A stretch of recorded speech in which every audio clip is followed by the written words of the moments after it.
मित्रांनो, सुरुवातीला रात्री दरेगावमध्ये मुक्काम केला. नंतर दरेगावातनं निघालो ते पलीकडल्या टेकडीला वळसा घालून बुधा किल्ला पाहिला. बुध्यावरनं ऐवंदगडावरती आलो. ऐवंदगडावर देखील पूर्ण ते पठाराला पाठीमागच्या याला गोल राऊंड मारून आपण इथपर्यंत हे पाण्याचं टाकं पाहिलं. आता आपल्याला समोर जायचं आहे. त्या टेकड्यावरनं खाली उतरून पलीकडे खिंडी, त्या खिंडीमध्ये उतरायचं. तसं ऐवंतगडाच्या इतिहासाबद्दल जाणून घ्यायचं म्हटलं तर 1670 मध्ये ऐवंतगड हा स्वराज्यामध्ये सामील झाला.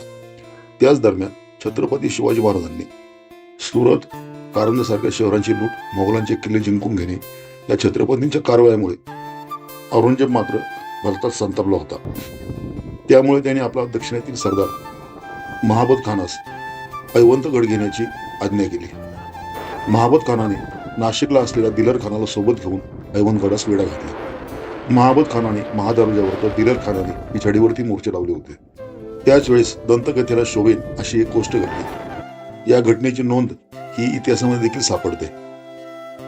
एके दिवशी दिलर खानाच्या छावणीमध्ये एक ज्योतिषी आला. जेव्हा त्याला किल्ला कधी हाती येईल हे विचारले तेव्हा त्याने त्यांच्याकडे साखर मागितली आणि साखरेचाच ऐवंतगड बनवला. त्या साखरेचेच त्याने महाबत खान आणि दिलर खान यांचे मोर्चे दाखवले. त्यानंतर त्याने स्वतःच्या जवळ असलेल्या पिशवीमधनं एक मुंगळ्याला बाहेर काढलं आणि मुंगळ्याला त्या साखरेच्या किल्ल्यावरती मोकळं सोडलं. प्रथम तो मुंगळा महाबत खानाच्या मोर्चाकडे गेला आणि त्यानंतर दिलर खानाच्या मोर्चाकडे जाऊन त्याने किल्ल्यावरती प्रवेश केला. त्यावरून ज्योतिषाने असं एक गणित मांडलं की 6 दिवसानंतर हा किल्ला तुमच्या ताब्यात येईल. तो देखील दिलर खानाच्या मोर्चाकडनं हस्तगत होईल. आणि आश्चर्याची गोष्ट अशी की खरोखर 6व्या दिवशी हा किल्ला मोगलांच्या ताब्यात आला. त्या गोष्टीचं झालं असं की महिनाभरानंतर किल्ल्यावरील दारुगोळा, अन्नधान्य संपत आलं होतं. त्यामुळे मराठ्यांनी आपला दूत हा दिलर खानाकडे पाठवला आणि किल्ला देण्याची इच्छा व्यक्त केली. त्यामुळे दिलर खानाने मराठ्यांना किल्ल्यावर बाहेर जाण्यासाठी सुखरूप मार्ग दिला आणि किल्ला आपल्या ताब्यात घेतला. अशा या ऐवंतगडास आज आपण भेट देण्यासाठी आलो आहोत.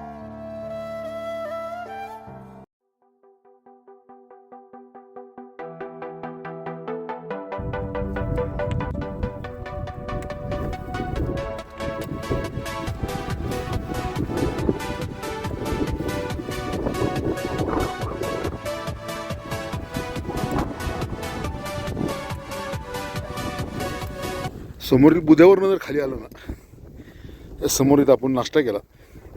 त्यानंतर पुन्हा ट्रेक चालू केला. छोटासा पायरी मार्ग आहे. त्या पायरी मार्गाने आपल्याला जायचं आहे वरती. इथपर्यंत वरती जर आलं ना, त्या ठिकाणी बांधकामाचं अवशेष दिसतात आपल्याला. एक विषय असा असू शकतो, या ठिकाणी किल्ल्याचं गेट असू शकतं हे बाजूचं. आता मात्र दोन्ही साईडचे बुरुज आणि जे दरवाजाचे अवशेष आहेत ते फक्त आपल्याला इथं पाहायला भेटतात.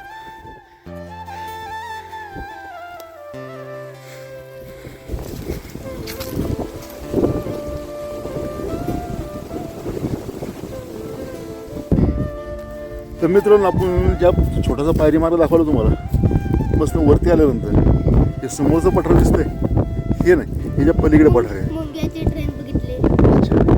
त्या पठारावरनं आपण इथपर्यंत चालतो. कारण समोरच्या भागामध्ये असं काही अवशेष पाहायला भेटत नाही आपल्याला. आता जाणार आहोत तिकडे या पुढे. तोपर्यंत या ठिकाणी करू थोडासा आराम या झाडाच्या सावलीमध्ये. आराम तर व्हायला पाहिजे पक्का. आराम तर व्हायला पाहिजे पक्का. पक्का आराम झाला पाहिजे.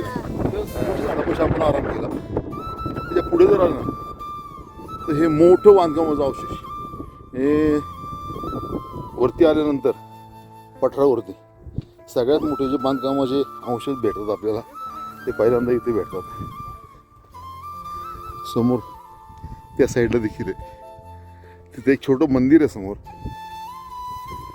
तसं पाहायला गेलं ना आपण, तिथपासून जे बांधकामाचे अवशेष चालू होतात इकडे, हा पूर्ण एरिया, पूर्ण राजवाड्याच्या बांधकामाचा शेवट तिथपर्यंत दिसतो आपल्याला. म्हणजे या ठिकाणी पूर्वीच्या काळी किती राबता असेल याचं हे मूर्तिमंत उदाहरण. कारण ज्या ठिकाणी एवढे मोठे मोठे बांधकामाचे अवशेष पाहायला भेटत असतील त्या ठिकाणी लोक किती राहत असतील. समोर आपण ते बांधकामाचे अवशेष पाहिले. त्यानंतर हे इथे पाण्याचं तळ आहे आणि त्या तळ्याच्या आजूबाजूला देखील भरपूर असे बांधकामाचे अवशेष किंवा त्याची ज्योती दिसतात आपल्याला समोर देखील आहेत.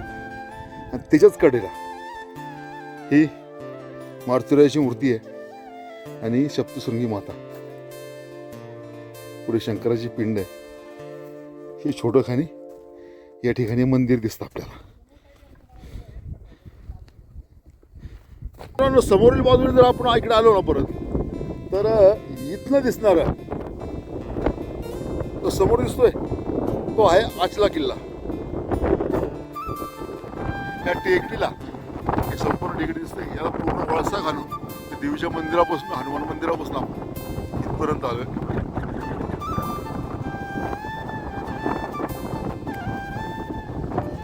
समोरून आपण त्या कोकणवाडीच्या साईडने आलं पुढे तर इथे आल्यावरती आपल्याला एक छोटं काही मंदिर आहे आणि ज्या ठिकाणी 12 महिने पाणी पिण्याची व्यवस्था होईल असं पाण्याचं टाक आहे.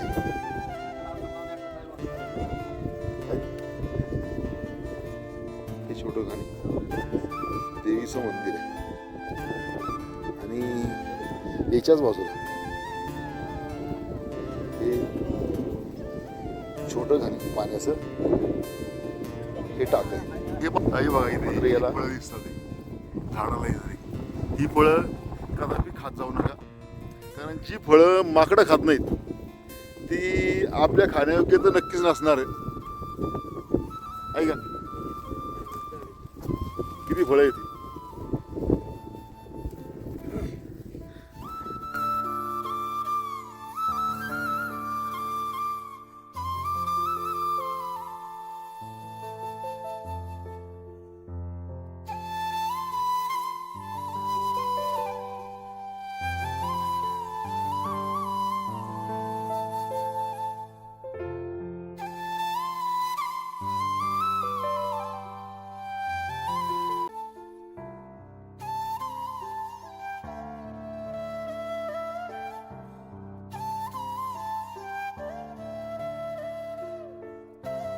समोरल्या शिडीने जर खाली आलं ना तर हे पाण्याचं टाकं आपल्याला इथं पाहायला भेटतं.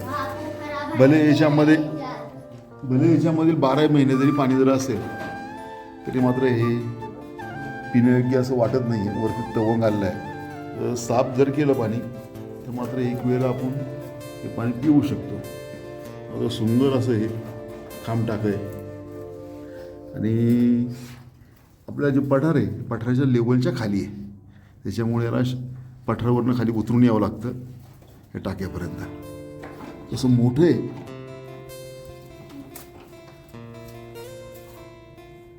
मित्रांनो, सुरुवातीला आपण रात्री दरेगावमध्ये मुक्काम केला. नंतर दरेगावातनं निघालो पलीकडल्या टेकडीला बसा घालून बुधा किल्ला पाहिला. बुध्यावरनं ऐवंदगडावरती आलो. ऐवंदगडावर देखील पूर्ण ते पठाराला पाठीमागच्या याला गोल राऊंड मारून आपण इथपर्यंत ते पाण्याचं टाकं पाहिलं. आता आपल्याला समोर जायचं आहे. त्या टेकड्यावरनं खाली उतरून पलीकडे खिंडी, त्या खिंडीमध्ये उतरायचं आहे. तसं जर पाहायला गेलं ना तर ह्या ऐवंदगडाचा आकार हा एखाद्या नालेसारखा आहे. जी आपण घोड्याला नाल मारतो ना, नाल का ज्याची गोल राऊंड अर्ध गोल असते अशी पूर्ण, त्या नालेसारखा आहे. किल्ला तसा पाहायला गेलं तर भरपूर मोठा आहे. पसारा त्याचा भरपूर मोठा आहे. त्या किल्ला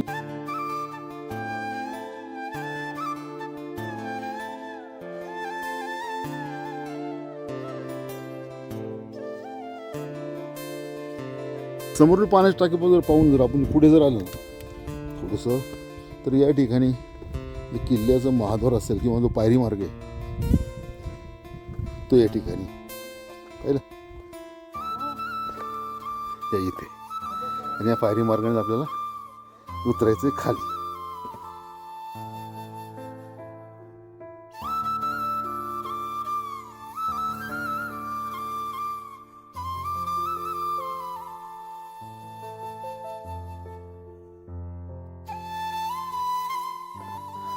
ते समोरील पायरी मार्गाने खाली उतरून जर आलं तर या ठिकाणी देखील आपल्याला एक रिकामं कोरडं पडलेलं पाण्याचं टाकं पाहायला भेटतं. गंमत अशी आहे की ते पाठीमागे मतं चाललेत ना त्या ठिकाणी देखील मोठा खोदायचा प्रयत्न झाला असेल किंवा त्या ठिकाणी मंडप वगैरे असेल. आता जवळजवळ किल्ला आपला फिरून झाला असेल. व्हिडिओ पाहिला असेल लाईक करा, कमेंट करा.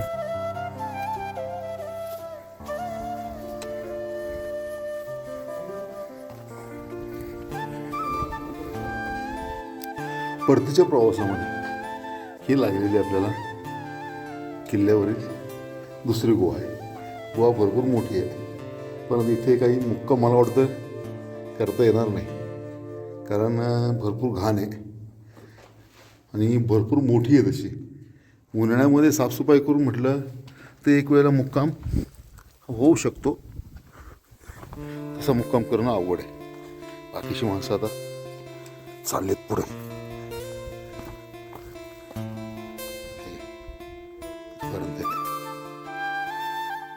ऐवनगडाचा तसं म्हटलं तर हा आहे राजमार्ग, की जास्त जो वर्दळ असणारा मार्ग आहे तो आहे.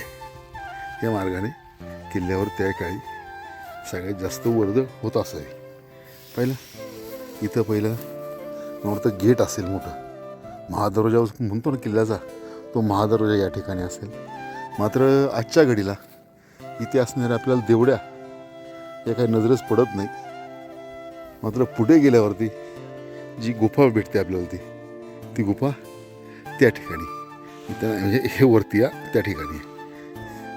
आज देखील मात्र राजमार्गावरच्या पायरी मार्ग आहे तो आपल्याला पाहायला भेटतो. पाहताय हे बघा इथे हा जो पायरी मार्ग आहे, हा पायरी मार्ग इथे पाहायला भेटतो.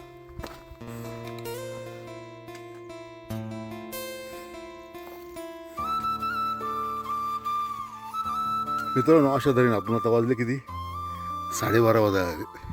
12:30 वाजता आपण ऐवनगडाच्या खाली म्हणजे तिची पाठीमागं ही खिंड दिसते बघा, ही खिंड, या खिंडीमध्ये पोचतोय आता आपण. ऐवनगड आपण पूर्ण पाहून झाला आहे आता, म्हणायला काय हरकत नाही. तसं बघायला गेलं तर पूर्ण गड किल्ला पाहून होत नाही आपला, परंतु एक मनाने किल्ला आपला पाहून झाला. कारण दोन्ही वाटा जी दरेगाव आहे त्या साईडची एक जी वाट आहे त्या वाटेने आपण किल्ल्यावरती आलो, आणि खिंडी साईडने जी उतरणारी जी राजमार्गाची वाट आहे त्या वाटेने आपण खाली उतरून आलो आहे. चला, व्हिडिओ पाहिला असेल, आवडला असेल, लाईक करा, कमेंट करा, आणि आपल्या चॅनलला सबस्क्राईब जर केलं नसेल तर सबस्क्राईब करायला विसरू नका. व्हिडिओ पाहिल्याबद्दल धन्यवाद. चला भेटू पुन्हा अशा सह्याद्रीमध्ये भटकंती करताना, आपल्या छत्रपती शिवाजी महाराजांचे किल्ले पाहताना.